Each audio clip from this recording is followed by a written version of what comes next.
Welcome to the Sales Legend Podcast, the #1 podcast for inspiring sales leaders and professionals who are eager and hungry to become sales legends. Welcome everyone to your Sales Legend Podcast. My name is Domenic Presutti, founder and CEO of L2L Coaching, a high-performance sales leadership training organization. We're all about creating phenomenal and legendary growth and value for sales professionals, business owners, entrepreneurs, sales teams, and entire organizations, helping them create phenomenal and legendary sales cultures and sales results. We are also the creators of the 10x10 Sales Legend Growth Model, creators of the Sales Legend Scorecard, and creators of the 8-Step Sales Legend Training Program. Becoming a sales legend is possible for everyone with the right training and learning. A sales legend is a sales professional who masters the art of connection, the art of discovery, and the art of closing. Today, I have the privilege of having with me an expert in the area of discovery. Our goal is to bring value to you through the insights of industry leaders. My guest today is Natalie Riviere, founder and chief expansion officer of Commetta Marketing. With her international communications agency, Commetta, they specialize in inbound marketing and brand management. Natalie's Shine online marketing method empowers SMBs and entrepreneurs to be the change they wish to see in the world while earning an ROI.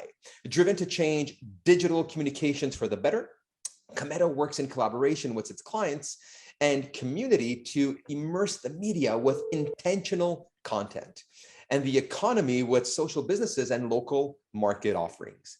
Natalie is also passionate about health. She is certified in teaching yoga, meditation, and plant-based nutrition. Welcome, Natalie. It's a true pleasure having you as our guest today. Thank you so much. So Natalie, today we will be discussing about the importance of how the discovery process in every sales meeting is absolutely critical for any sales professional to be able to identify how our service or solution may benefit them. Before we talk about the importance of the discovery step, I do have a few questions that I would love to ask you regarding your business. Is that okay with you? With great pleasure. So Natalie, with so many marketing agencies out there, make us understand the way Commetta is different from other marketing agencies. Sure. So first and foremost, we're a group of marketing experts that are all independent. And so pretty much we've handpicked talent from around the world, niched and specialized in inbound marketing. On top of an inbound marketing business model, we also do content development and web development. So we have the capacity of what you'd find normally in maybe 3 separate agencies in one. We also really focus on introducing an ROI with marketing, and that's a subject that we could go on and on about. But basically, we really are on the side of the entrepreneur or the business to organize their marketing efforts in a way that actually produce a return. What that means is that we help you build a brand that gains its own visibility on tools that you own and control, that helps you grow a contact list that becomes literally lead lists and hopefully long-term relationships with clients, and also content banking, which really we're learning more and more about thanks to blockchain technology, but your content bank has a great value. So the value of your video, your copy, your graphic design, images, we help you bank your content. And so those are the 3 ways that we like to, through our work, yes, 100% get you on the wild, wild web and make sure that you're connecting with the people that are interested, but also really introducing a return on investment for your marketing efforts. Wow, that's really interesting. So I love the fact when you mentioned that, you're looking for global talent. It's not just locally, but you're looking for the best marketing individuals globally to really help your clients. So great job from that standpoint. Thank you. Second question regarding your business. Marketing agencies try to focus on specific type of clients or organizations. Share with us your marketing agency's target audience. Yeah, so we tend to work with the change makers. And so we like to help the helpers. That means most of our experience is in the realms of cultural industries, health, environment, education, entrepreneurship. We've worked with not-for-profits. But more importantly, we have services that are customizable. And so if you're a small business and you have a team, wonderful. We're able to be the team from the digital standpoint, or bring the structure, strategy, and analysis to an internal team that might be made up of some great talent, but might not have the expertise in online marketing. However, our goal was to pretty much make marketing a little more accessible and democratic. So we service the small to medium-sized businesses, but a small business can be considered up to 200 employees all the way down to 1 employee. You also then have the entrepreneurs working by themselves from home. And so for them, and in this cases where there's more time than budget, we have trainings, we have mentoring, and an advisory in place to really help people learn how to do it themselves. All of our services are geared towards creating independence in your communications. Fantastic. I love, when you mentioned we work with the change makers. So really love that.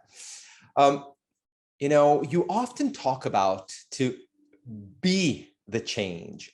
I'm curious to know what to be the change actually means to you.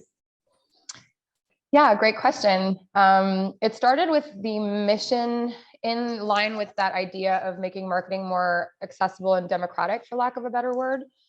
I guess growing up, I could see the way our world was working. And as a student in business and of marketing, I just noticed that, we go to school and we learn a profession, but no one's teaching us how to be professional.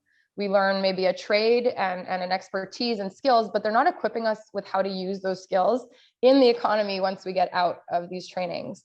And really, our economy kind of works like a barter system in 2021. And that involves you communicating what you're available for and exchanging it. COVID taught us that, how important it is to have this happen online. So our mission really came down to wanting to dilute the medias that we have with more true content, more positive and inspiring content than all the fake news and fear going on. And we also wanted to dilute the economy with more local businesses, more entrepreneurs, conscious social business offerings. And so by helping the smaller guys, we are growing that pool of options you have in terms of who you can hire and where you can vote with your dollar in our modern economy. So that really is like in line with our mission.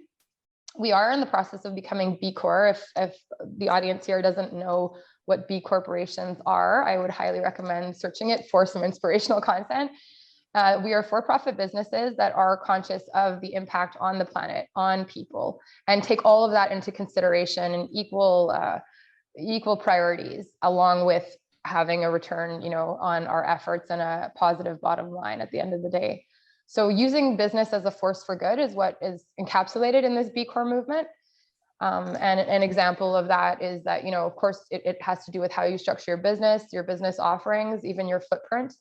But it implies also some community involvement. And I guess with our education sector, our trainings and our coaching, we really try to, make sure everyone has the opportunity to be themselves as a career, maybe pursue their dreams and their business goals, and basically create more of an equal opportunity in business for people. But we also give back to the community. And a good example of that is Fuck Up Nights. I know I'm swearing, but it's a global organization that started out of Mexico, and I was asked to bring it to Montreal. And so in Montreal, we create events and conversations for the business community to really evolve on a communication standpoint, where our corporate culture adopts more transparency, more vulnerability, more authenticity. And we do that all as volunteers, along with other organizations that we work with. Wow. Thank you for that great explanation of what Be the Change means to you and your organization. Great stuff.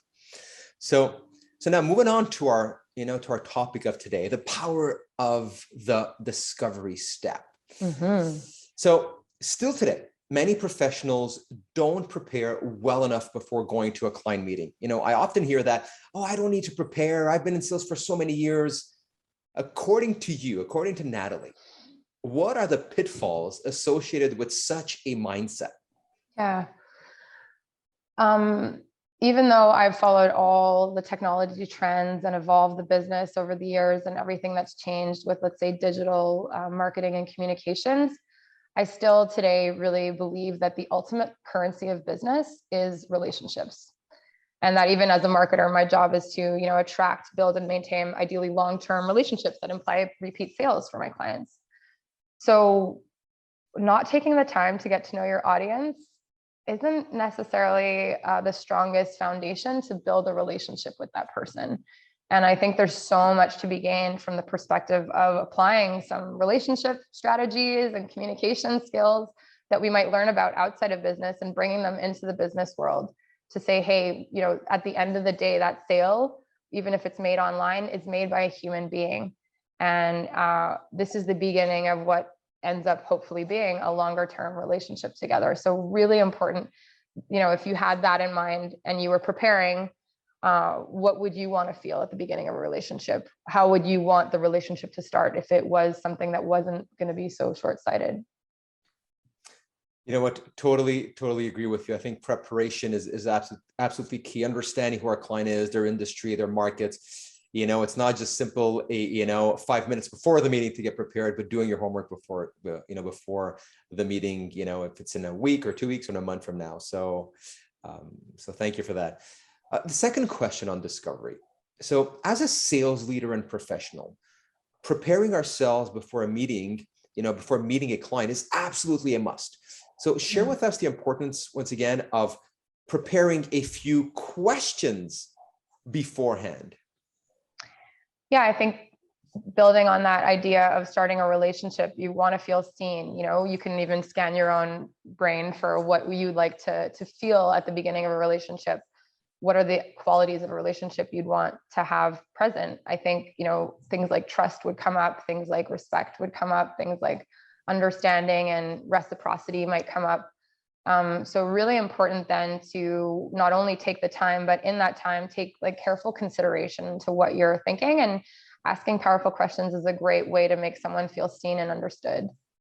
If you're meant to be the leader in this role, that means you need to take the lead. And so the questions that you ask can really set the tone for the conversation. And if they feel generic, that will come across, and that will probably create a generic result for you. I love what you just said. If it's generic, generates generic results. Yeah. Really love that. Really love that. During the discovery phase, this is when you are asking all your questions to really understand, where your client is being underserviced. Tell us what ratio of your time should be focused on listening in the discovery step or phase versus speaking about our solutions or product. I love that. I'll kick it back to online marketing just to give you some examples of why this is my answer. In social media, for example, one of the best practices that we share with our clients and also deliver is that ideally 80% of the time you are speaking to the interest of the community. You are highlighting the community, you are adding value, educating, entertaining them, but it's about them. For about 80% of your content should really be to their interests. 20% of the time, then you are allowed to hard sell and you can straight up talk about yourself and go for it. I would imagine that could pretty much translate really well to this conversation. It also brings to mind, I was trained in a process called the Lean Launchpad course and pretty much philosophy in business development. In that process, this one course that you could take, which I think could also be extracted into inspire people today, is that you would spend 10 weeks with a hypothesis that you would make using a business model canvas. And so your time to build your hypothesis is yours, and that's important. But the rest of the class would be doing 10 interviews per week.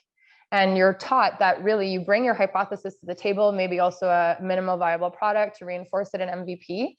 But then your job, once you've planted those seeds and shared it, is to stop and listen. And not just stop and listen, but stop and look for the moments where that person's eyes light up, where you can identify the actual needs that they have versus the ones that you think they might have going in. And maybe the answers that they are giving you that are valuable versus reinforcing what you're hoping you hear. And so I love that process because it really puts in focus that, yes, rather than spend 2 to 3 years working on a business plan before it's validated, spend maybe 2 to 3 minutes at the very beginning of an interview, planting the seed and setting the stage for what your ideas are, and then spend the rest of the time listening. I love what you said. I love when you mentioned the 8 to 20 rule. You know what? I truly believe in that. I often tell, our clients or my clients, you have to be listening 80% of the time and speaking 20% of the discovery phase.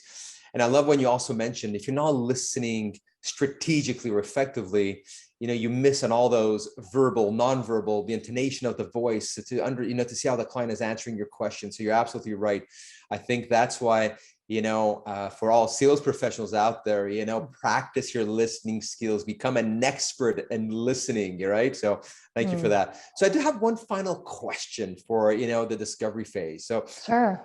During the discovery phase, when you are asking questions, clients tend to ask us to talk about us and our solution, right? We're still in the discovery phase where we still want to get to know what where the client's being under service, understand their world. So when the client asks you, to talk about your solution, your product. So in the discovery phase, do you continue asking questions, or do you quickly jump into and talk about your product, service, or solution? I mean, I think it's natural for people to ask that. And I think it's also then normal for you to expect that to come up. People are, in terms of, at least I'll tie it back into our experience with websites, like the way that we design websites is considering the fact that people are in it for their own interests first. So it is really important for them to have that opt-in, to know that their interests are being met, to keep then the desire to want to know more about you. I think when they start asking those questions, it is a relationship building step. But I do think it's important, like, for example, in an ad online, you might get someone to click, but if they click and they're not where they want to be, the dropout, rate is not going to make the ad effective. And you might end up paying for it, but it's not going to convert into what you're hoping to. In that same way, I think this would be a good moment to say, like, of course, I'd be really happy to get that. I realize we're building a relationship here, and I'll be happy to tell you all about me, but to make sure that I properly can care for you and meet your needs, I really just would want to dive in a little bit further so that I really understand and that I can customize my answer based on your interests and your exact needs at this moment. Love that, Natalie. When you mentioned to customize, I think the only way that we're able to customize something you just mentioned, you're absolutely right, is going deep with the client, understanding, what they're looking for. And I think that in asking all the questions that we plan to ask them. So thank you for that. You're so welcome. Thank you so much.